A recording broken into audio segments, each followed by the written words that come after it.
Well, hello there again, my friends. Here's a spontaneous video. I don't make as many spontaneous videos as I used to because I feel like talking in front of the camera has lost its luster. But really, it hasn't. I mean, it's having a resurgence. Normal discussions, just talking from the heart. But I felt like for a time, YouTube had just moved to curated content. The word content is just garbage. I hate that word. People are content creators. They're not art creators. They're not philosophers. They're not thinkers. They're not sharing honest, real life experiences anymore or ideas. They're curating everything. Like, oh, I spent months on this video. That's great if it's a video that actually needs months to process. But sometimes the editing just goes way beyond the actual content. And I've always tried to make my videos about content, which it's difficult because what I think is important is not the same thing as what you find important. I want to share ideas that I think have helped me in life. So when I do self-help videos or anything that's even remotely like, this is how you can live a better life, I feel awkward and stupid, so I don't make them anymore. I mean, I have a whole living better life like playlist on my channel that it's just so cheesy. Like, nobody can live a better life by anything that I have to offer. Each person has to find what works for them. And this is true. But I still do believe that there are certain aspects that we all share. And one of those is the most important thing that I've learned is to not let any other outside critics hold you back from doing what you want to do. Because there are so many. There's a weird aspect of other people not supporting what you do because they're afraid of you succeeding. I don't know what it is or why it is. I do understand from the outside view as someone who, let's say, sees someone I love or a friend of mine succeed, and I think, that's awesome for them. But there's a certain amount of maybe jealousy. You think, well, why do I have that? You know, it's an honest feeling like, oh, well, how are they doing so well? And I'm not talking about bullshit Facebook, which is pretending that people are doing well. I'm talking about people really doing something different with their lives. Like, you just know when you have a friend who's doing well and you think, I want to be like that. That's good. That's inspiration. That's supposed to inspire you to want to be happier. That's supposed to inspire you to want to lead a better life. It's wonderful. But there's a certain part of us that, you know, that jealousy is kind of something that helps push us. But at the same time, it allows us to take criticism from other people about our lives. Now, I want to make this clear. There are certain times when people should listen to others. When people you love criticize something about you, when you do something to harm those you love or those in your immediate group, then you need to take that into consideration. Now, let's just give you an extreme example off the top of my head. You're friends with 10 different people, and, 7 of them tell you, dude, you're acting like an asshole. It might be time for you to question whether you're an asshole. If you have 10 friends and one of them tells you you're an asshole, then you might start to lean towards them being the asshole and projecting it on you, right? The same thing with direct family, and close friends. When we know someone really well, we know when we are acting out of line. We know when we're, like, I have a friend, Scott, that I've always picked on when I was younger because we were all teenagers. He was like 2 years younger, right? Which was a big deal back then. So it became kind of the thing to just pick on him. But of course, we didn't mean anything harmful by it, right? We didn't do it to tell him, you suck or your life sucks. It was just kind of a tease. And that's the thing. It's okay to tease people. It's okay to joke around with people you love about them maybe not being, living up to their own potential. But then there's part of us that realizes when that can go too far. That some people really do have an actual concern about how others live their lives. And that's really the crux of this conversation, the main point I wanted to make. Don't listen to other people tell you how to live your life. It's never worth it. I don't care who they are. But there are the close people around us we should listen to. But even with them, we still know what's best for us. Now, this is a complicated topic because it's very subjective. It comes down to what you want out of life. A good example would be if two people have totally different views of what they want from life or out of the world, then they're not always going to agree on the best policy or way to get there. And that's okay. There has to be some sort of a compromise, and that's what compromise is all about. Because we all have different intentions and goals in life. But, you know, ultimately it doesn't always work out. Like you grow up and you have friends you had when you were younger that take different directions, different viewpoints. That's okay. I know a lot of people get distraught when they lose a friend over politics or something, and that sucks, but maybe it's better off that way if a person's willing to leave over something so trivial.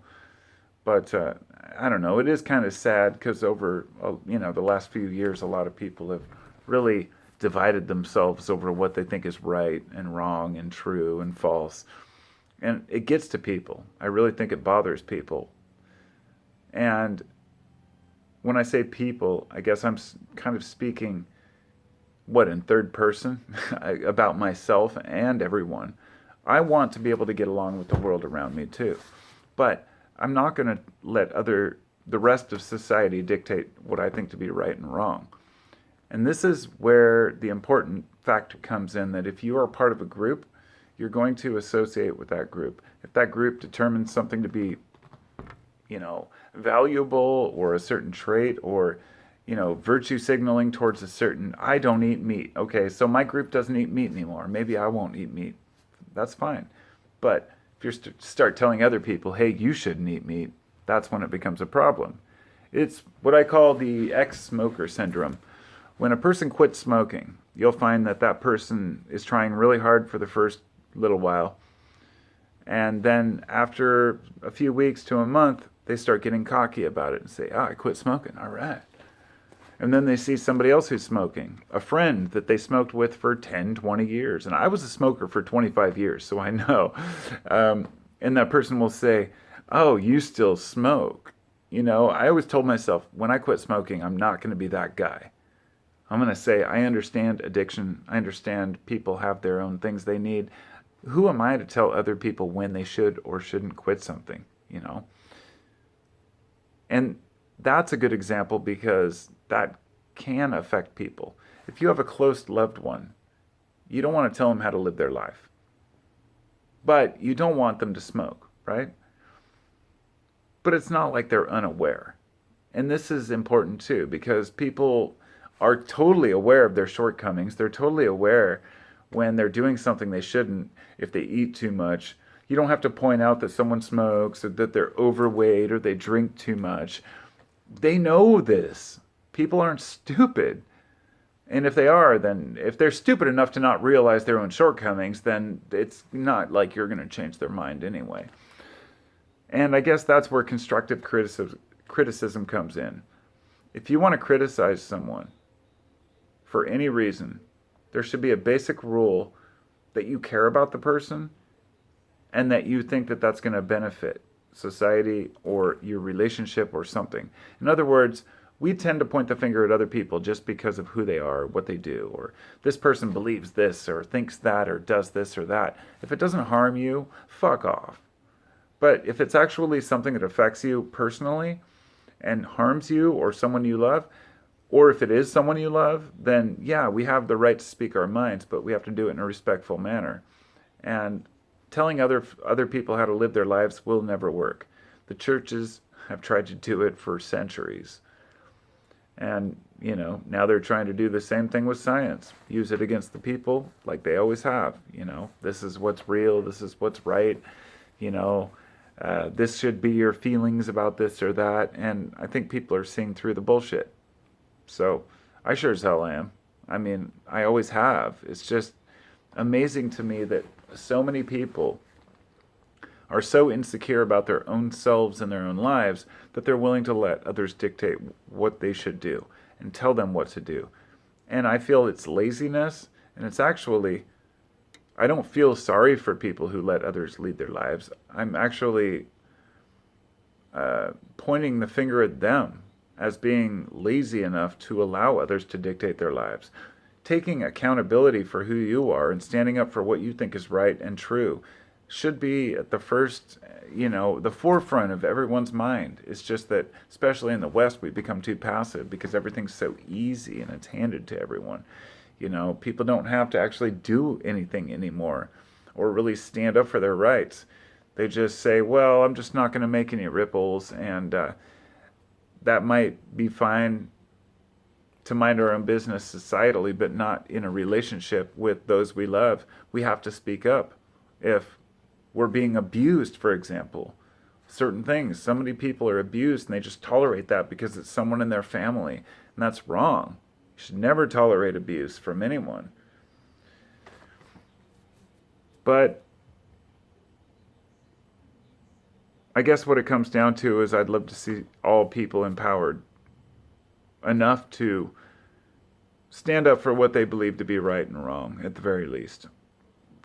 Even if we don't know correctly what is right and wrong, even if we may be mistaken on certain aspects, if we just stand up for what we do know to be right and wrong and don't put up with other people's bullshit and other people's views on life, then we can navigate this crazy world. And it takes a certain stubborn nature to live into old age. It's just how it is. There's a reason people in there who are 90 are, happy but stubborn, because they know what works for them.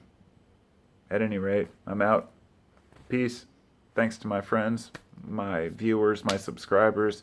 If you'd like to contribute or support the channel, visit me on patreon.com/Carpo719, where I have lots of extras. And if you don't want to do that, that's fine. Just hit subscribe or hit like or any of those things that everyone else says to do, because I have to buy into that, because I forget that most people don't know to hit subscribe or don't care. But most of all, just hitting like helps the algorithm, helps my channel to navigate out of the bullshit, because even saying the word bullshit gets me pushed to the bottom of the algorithm. So bullshit, bullshit, bullshit, and I'll talk to you next time. Later.